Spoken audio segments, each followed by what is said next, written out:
Добар вечер, денеска јас ќе ви предавам историја, нешто што сум учил во девето и се што ќе учиме во втора средна.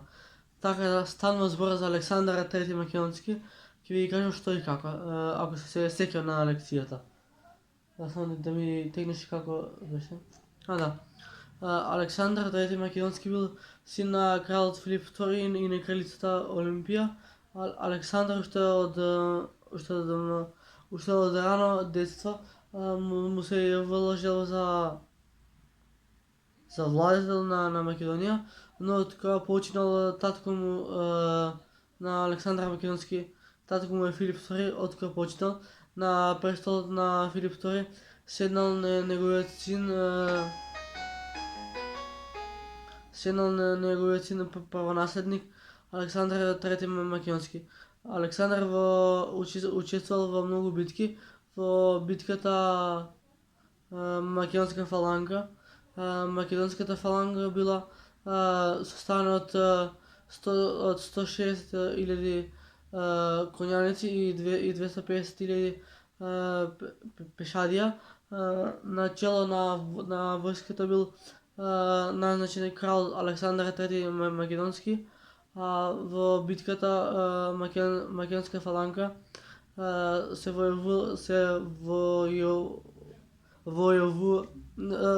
војувале Александар Македонски и Даријан III. Војниците на Александар III Македонски ја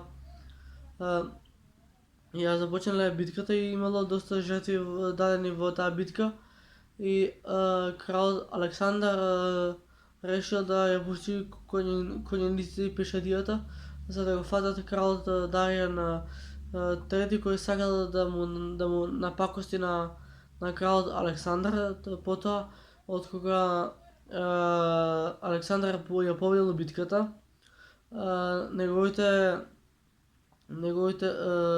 војници го прашале дали ќе има битка овие 2-3 години и Александар рекол не, бидејќи Александар III Македонски го имаше задржано целото семејство на Даријан III и буквално Александар Македонски го чувал семејството на Даријан III, а условот бил ако Даријан отстапи територија, ако Даријан отстрани територија, ќе влезе на начело Александар Македонски, кој бил долго време владетел на македонската војска и на Македонија. Во 356 година кралот Александар Македонски се упатил кон походот на кај Персија вајда и таму бил пречекан од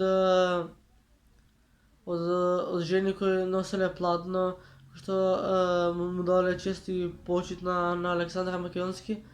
И Александар Македонски, бидејќи имал многу војници, неколку илјади од неговите војници го загубиле животот во битката и Александар скроил план сите македонски војници да се оженат за персијанки и Александар III Македонски се оженил со персијанка и по некој време се заразува од маларија и починува.